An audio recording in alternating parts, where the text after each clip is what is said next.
श्री प्रवेश साहिब सिंह।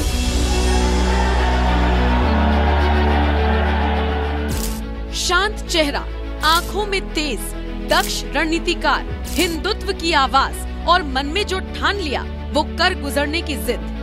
ये है नई दिल्ली विधानसभा सीट पर 27 साल बाद भगवा लहराने वाले भारतीय जनता पार्टी के नेता प्रवेश साहिब सिंह वर्मा, जो अब दिल्ली की नई नवेली बीजेपी सरकार में मंत्री पद संभालकर कभी ना चुनाव हारने का ताज अपने सिर सजा चुके हैं। मैं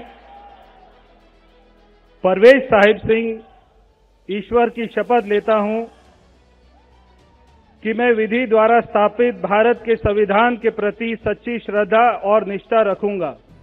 प्रवेश साहिब सिंह वर्मा का जन्म 7 नवंबर 1977 को दिल्ली में हुआ। बड़े राजनीतिक जाट परिवार में जन्म लेने वाले प्रवेश वर्मा के परिवार में उनके अलावा एक भाई और 3 बहनें भी हैं। प्रवेश वर्मा की शुरुआती स्कूली पढ़ाई दिल्ली के आरके पुरम में दिल्ली पब्लिक स्कूल से हुई, जिसके बाद उन्होंने दिल्ली यूनिवर्सिटी के किरोड़ीमल कॉलेज से बैचलर की डिग्री हासिल की। हायर एजुकेशन के लिए उन्होंने स्कूल ऑफ मैनेजमेंट से मास्टर्स की डिग्री ली। बस यहीं से प्रवेश वर्मा का राजनीतिक सफर शुरू होने का रास्ता भी खुल गया। प्रवेश वर्मा को सियासत का दांवपेच खेलने में उतनी मशक्कत नहीं करनी पड़ी, क्योंकि शुरुआती दौर से ही उन्होंने सियासत का हर दांवपेच, उसका अनुभव और उसका पाठ अपने घर से ही सीखा था। प्रवेश वर्मा ने बचपन से ही सत्ता और सरकार को बहुत करीब से देखा, क्योंकि पिता साहिब सिंह वर्मा बीजेपी के वरिष्ठ नेता भी थे और दिल्ली के मुख्यमंत्री भी रहे। प्रवेश वर्मा के राजनीतिक करियर की शुरुआत साल 2013 से हुई। ये वो दौर था जब दिल्ली में कांग्रेस की सरकार थी और आम आदमी पार्टी दम भर रही थी। ऐसे में बीजेपी के लिए कंपटीशन काफी टफ था। तो फिर बीजेपी ने राजनीति में नई एंट्री करने वाले युवा नेता प्रवेश वर्मा पर ही सियासी दांव चल दिया और मेहरौली विधानसभा सीट से चुनावी दंगल में उन्हें उतार दिया। मेहरौली सीट ऐसी सीट थी जहां से 2 बार से कांग्रेस जीतती आ रही थी और योगानंद शास्त्री मौजूदा विधायक थे। लेकिन जब युवा चेहरे प्रवेश वर्मा ने बीजेपी के टिकट पर दहाड़ लगाई, दम दिखाया, तो कांग्रेस के वरिष्ठ नेता योगानंद शास्त्री अपनी सीट ही नहीं बचा पाए। और तो और नई उभर रही आम आदमी पार्टी इस सीट पर पहले ही मुकाबले में हाफती हुई नजर आई। बीजेपी के लिए ये जीत किसी सुनहरे पल से कम नहीं रही, क्योंकि राजनीति में नए नवेले प्रवेश वर्मा दिल्ली में बदलाव के उस दौर में चुनाव आसानी से जीत गए जब कांग्रेस सत्ता से जा रही थी और आम आदमी पार्टी राजनीति में अपना करियर बना रही थी। बस यहीं से प्रवेश वर्मा की हिंदुत्व की राजनीति, उनके काम करने का तरीका, उनका अंदाज लोगों के दिलों पर चढ़ता चला गया और बीजेपी में उनका भौकाल बनता गया। इसी का नतीजा रहा कि जब साल 2014 में लोकसभा चुनाव हुए तो बीजेपी ने प्रवेश वर्मा पर भरोसा जताते हुए उन्हें पश्चिमी दिल्ली सीट से चुनावी दंगल में उतार दिया। जिस उम्मीद से प्रवेश वर्मा को बीजेपी ने पश्चिमी दिल्ली सीट से जिम्मेदारी सौंपी, उस पर युवा चेहरे प्रवेश वर्मा ने खरे उतरते हुए 2014 के लोकसभा चुनाव में बम्पर जीत हासिल कर ली और प्रधानमंत्री मोदी के प्रबल सिपाही बन गए, यानी कि मोदी की टीम में शामिल हो गए। और इसी तरह जीत का सिलसिला आगे बढ़ता चला गया, क्योंकि प्रवेश वर्मा पूरी शिद्दत और लगन से पार्टी के लिए डटे रहे, जुटे रहे, विरोधियों को राजनीति करते हुए मुकाम हासिल करते रहे। और अब वक्त आया साल 2019 के लोकसभा चुनाव का।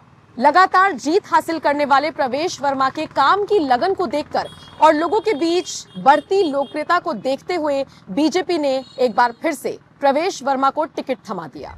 लेकिन इस बार की जीत पहली जीत से कहीं ज्यादा तगड़ी रही, क्योंकि प्रवेश वर्मा ने 2019 के लोकसभा चुनाव में कांग्रेस के वरिष्ठ नेता महाबल मिश्रा को 5,78,486 वोटों के अंतर से हरा दिया। इस जीत से न सिर्फ प्रवेश वर्मा ने जीत की हैट्रिक लगाई, बल्कि एक ऐतिहासिक रिकॉर्ड भी बना लिया। लेकिन इसके बाद जब 2024 के लोकसभा का दौर आया तो बीजेपी ने उनका टिकट काट दिया। ये दौर उनको मायूस करने वाला जरूर था, लेकिन दिल्ली में 2019 में बड़ी जीत के बावजूद टिकट न मिलने से प्रवेश वर्मा के हौसले डिगे नहीं, क्योंकि आगे का रास्ता और बड़े मुकाबले के लिए तैयार था।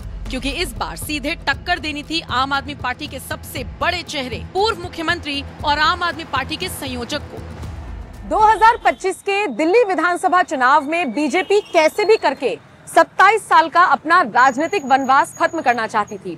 इसीलिए धाकड़ नेताओं की एक टीम तैयार की गई और इस टीम में प्रवेश वर्मा का नाम भी चुना गया।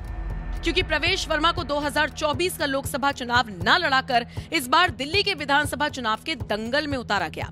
हालांकि चुनाव में उन्हें जिस तरीके से आगे किया गया, डायरेक्ट तो नहीं, इनडायरेक्ट तरीके से मुख्यमंत्री फेस बनाकर चुनाव लड़ा गया और सीधे नई दिल्ली विधानसभा सीट से अरविंद केजरीवाल के खिलाफ चुनावी मैदान में उतारा गया। बीजेपी जानती थी यहाँ मुकाबला टफ है और तो और इस सीट को लेकर मिथ भी था कि जो यहाँ से जंग जीत जाएगा उसकी पार्टी का कब्जा दिल्ली के सिंहासन पर हो जाएगा, और वही हुआ भी। प्रवेश वर्मा तमाम चुनौतियों के साथ नई दिल्ली के चुनावी दंगल में उतरे। देखिए, बहुत सारी चुनौतियां तो हैं ही, क्योंकि हमने देखा कि पिछले कुछ सालों में दिल्ली में जो काम होने चाहिए थे वो नहीं हुए, मगर इसके साथ में खुशी भी है कि हमको प्रधानमंत्री जी का साथ मिलेगा। भारत सरकार के साथ मिलकर उनकी सारी योजनाओं को, विजन को दिल्ली में लेकर आना और सारी जनता के जितने भी हमने वायदे किए सबको पूरा करना, ये हमारे सामने चुनौती है और हम सारे वायदों को पूरा करेंगे। आरोप लगे, प्रत्यारोप लगे, लेकिन रुके नहीं, झुके नहीं। जनता के बीच जाकर न सिर्फ बीजेपी की नीतियों को गिनवाया, बल्कि पिछली सरकार की गलतियों को भी दोहराया और आखिर में टक्कर देते हुए प्रवेश साहिब सिंह वर्मा नई दिल्ली से विधानसभा चुनाव जीतने में कामयाब हुए। प्रवेश साहिब सिंह वर्मा ने नई दिल्ली सीट से अरविंद केजरीवाल को लगभग 4000 वोटों से चुनाव हरा दिया। इस जीत के साथ ये मिथ फिर से पूरा हुआ कि जो नई दिल्ली जीत जाता है, सिंहासन उसी की पार्टी का हो जाता है। ऐसे में शोर हुआ कि मुख्यमंत्री प्रवेश वर्मा को ही बनाया जाएगा। आखिरी वक्त तक खेल चलता रहा, लेकिन राजनीति के धुरंधर खिलाड़ी बने प्रवेश वर्मा सीएम की रेस से पिछड़ गए। रेखा गुप्ता बाजी मार गई और प्रवेश वर्मा के पाले में मंत्री पद आ गया। लेकिन फिर भी प्रवेश वर्मा रुके नहीं, झुके नहीं और कह दिया, बीजेपी का सच्चा सिपाही हूँ, आखिरी सांस तक मुझे बीजेपी में ही रहना है।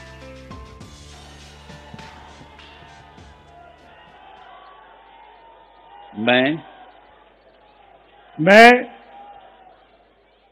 प्रवेश साहिब सिंह ईश्वर की शपथ लेता हूं कि मैं विधि द्वारा स्थापित भारत के संविधान के प्रति सच्ची श्रद्धा और निष्ठा रखूंगा। मैं भारत की प्रभुता और अखंडता को अक्षुण्ण रखूंगा। मैं मंत्री के रूप में अपने कर्तव्यों का श्रद्धापूर्वक और शुद्ध अंतःकरण से निर्वहन करूंगा।